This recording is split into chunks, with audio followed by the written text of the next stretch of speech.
Right, so something practical today. What I want you to do is I want you to do this every time you get the urge to drink, because in the next 90 seconds, I am going to hand you the exact thing that I used to do, 3 steps that are going to work, and no, willpower isn't one of them.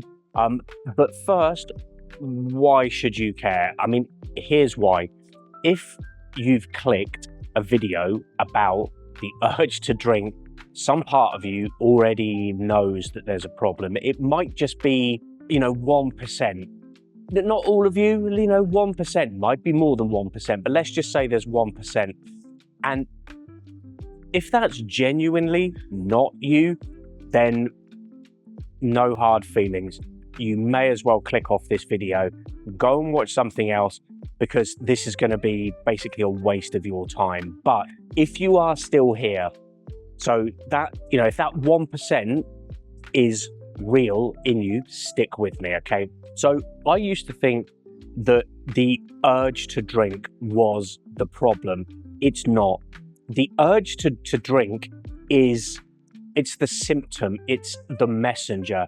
It's almost like being on fire and drinking a glass of water and thinking that that's going to help. So what you do with it in the next, 90 seconds decides everything. And a quick little bit about me so that you know how I know this stuff. I tried to quit on my own for the best part of 10 years, maybe more. I quit, I relapsed, I quit, I relapsed. I felt like a failure every single time. And finally, it stuck in 2016. And now I do this for a living, one-to-one with all kinds of people that are in basically every other way smart and capable men and women who run everything in their life brilliantly except this one thing. Alcohol has a grip on them. So what I'm about to show you comes from actually living it and from watching it work for a lot of people. So you can find out more about working together. If you're like, this sounds great, perfect, there's a link in the pinned comment and that will take you to a page. There's information on there. What I would urge you is book a call. That'll take you to one of my team and it will be a very supportive call. And it's just to find out if there is capacity to help you. Now, there might not be, some people can't be helped, but if you've had enough and enough is enough, book the call. Nothing to lose. It'll at least give you some information to take away with you anyway. And this is not hyperbole, but it might just save your life as well if you're in that point. So today is the day. Take this as a sign. Anyway, on with the video. And nobody's going to say this to you, so I will. I'm going to be your friend. Uncle Dan's going to be your friend. Stopping drinking is easy. That's right, I said it. Stopping drinking's easy. Anyone can stop. You've done it. A day, a week, a month, dry January, whatever. Stopping is not the hard part. Staying stopped is the hard part.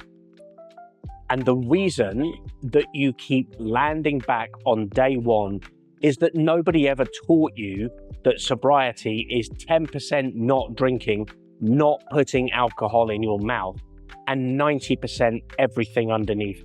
The urge and the cravings is one of the doors into that 90%, okay? So let me tell you what that urge actually is. So once you see it, you cannot unsee it. It's a signal that you've been using drink as an side fix for an inside problem.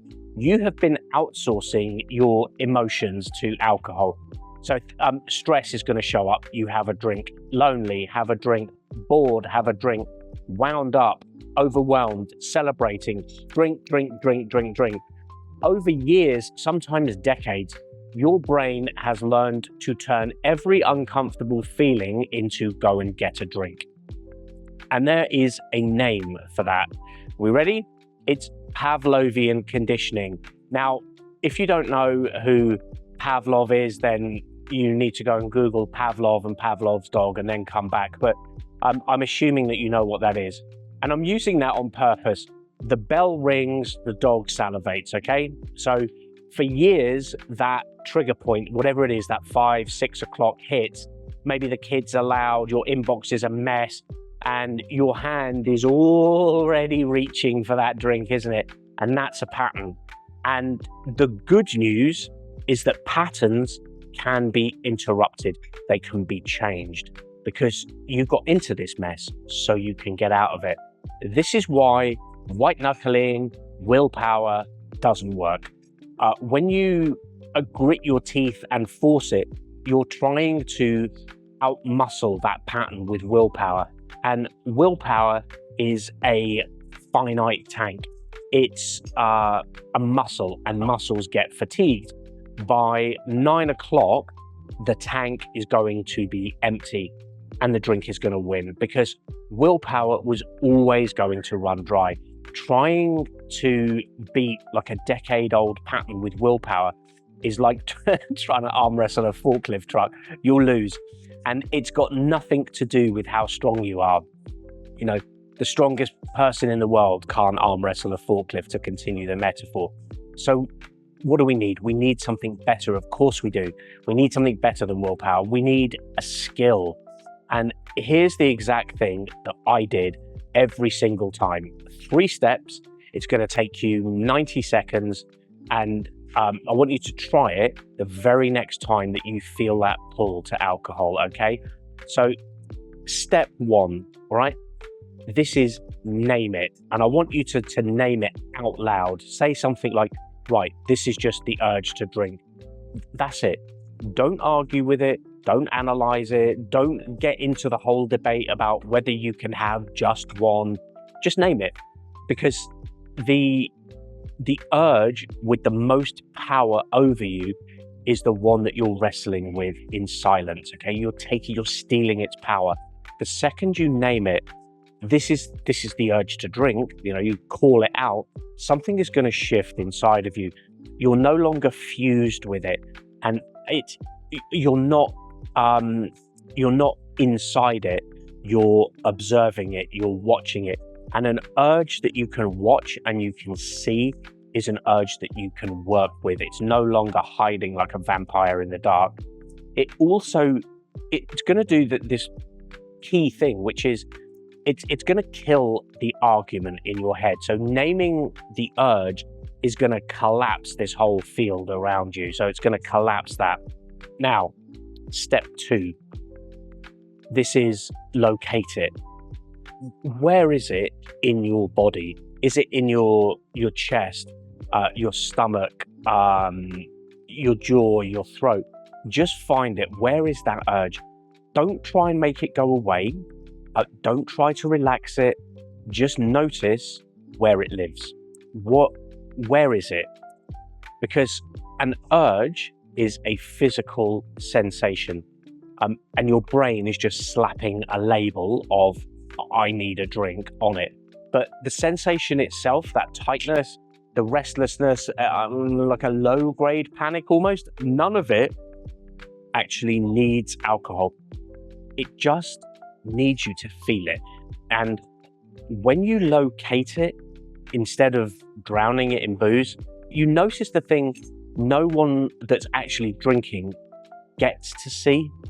What's going to happen is it's going to peak and it's going to suck, but then something magic happens.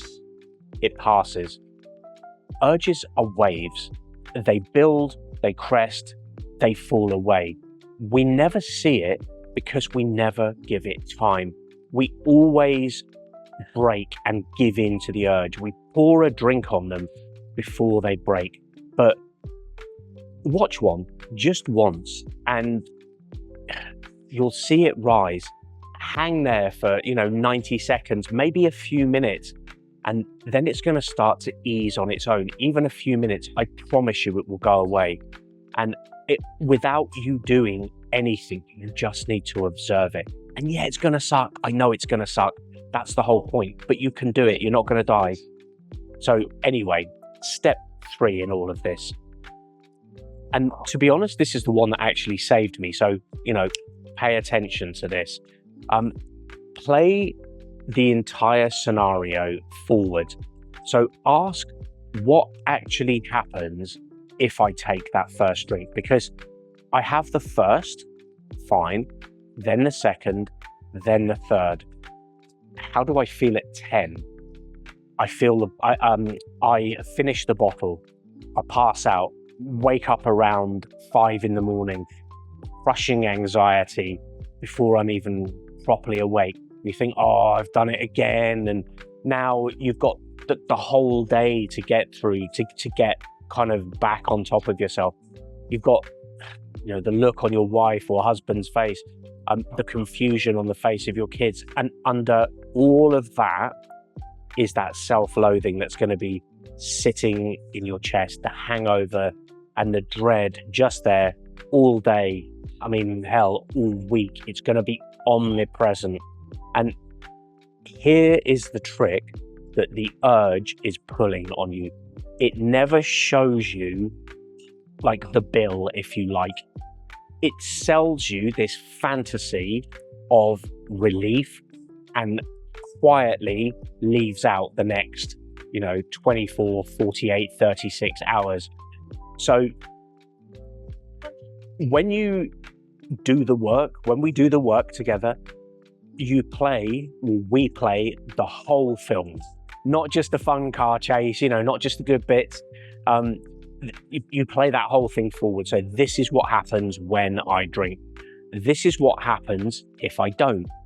And then something magical will happen. Then you get to choose. Okay? Think about what that hands you back. Your headspace, your energy. People, let's be straight here. People with a drink problem burn 50 to 75% of their mental bandwidth arguing with themselves about whether they should drink or not, or recovering from alcohol, hiding it, thinking about it, then thinking about not thinking about it. That's the real situation here, and that's the real problem, and that's the real cost that's going on here.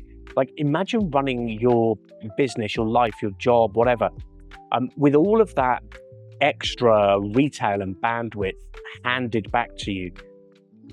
When it's put like this, that isn't deprivation at all. You're not missing out on anything. That's freedom. That's you getting your life back. Now, I wanna be straight with you here, because this is where most quit drinking advice gets it wrong. And managing the urge is not the goal, okay? Now, the urge is just the door, as we talked about earlier. The real work, the work that we will do, the work that's going to, where the rubber hits the road, the work that makes this actually stick is emotional and spiritual sobriety, which I know, I don't want to lose you here. I know it's very woo-woo and it's very sort of like spiritual sobriety. What are you talking about, Dan? But bear with me. Listening or learning to sit within your own skin, handling stress, people, resentment, boredom, without needing a drink is going to be magic. That's when the fear of missing out flips into the fear of losing everything. And it's not a fear-based strategy, but you just decide that it's no longer worth it. You might even feel robbed of all the days you were drinking in the past. Good. You won't be doing it again. But the whole point of this, of the program and working with me, is we look forward. We look ahead. We're not looking back at things we did in the past. We can't change that. We can only change the future. And the 3-step protocol here is going to get you through the first weeks. Emotional sobriety is going to get you through the rest of your life. And that's the bit you cannot white knuckle your way through on your own. I tried doing it for 10 years. But the thing is, no one ever showed me how. And this is just the first part in a whole list of protocols that we have. And the reason that you can't quit and stay quit is because nobody taught you the actual skill. So here is what I want you to do, and I'll tell you exactly why. If that 1% that we talked about at the start of this video got a bit louder while you were watching this, if there was some part of you that was like, yeah, that's kind of me, don't sit on that, all right? Time enough. The link is below. It's a call with my team. It's not some sales pitch. It's not a lecture, and no one's going to make you feel bad. You talk, they listen, and you work out whether what we do is a right fit for you or not. That's the whole call. I'm telling you exactly what it is because I want you to know exactly what is on the other side. There's nothing to be scared of. All we're offering is a helping hand, and you can choose to take it or not. As I say, it might be a call that saves your life at the end of the day or saves your business. Click the link, talk to the team, and take that first step. Anyway, thank you for watching, and I will see you in the next one.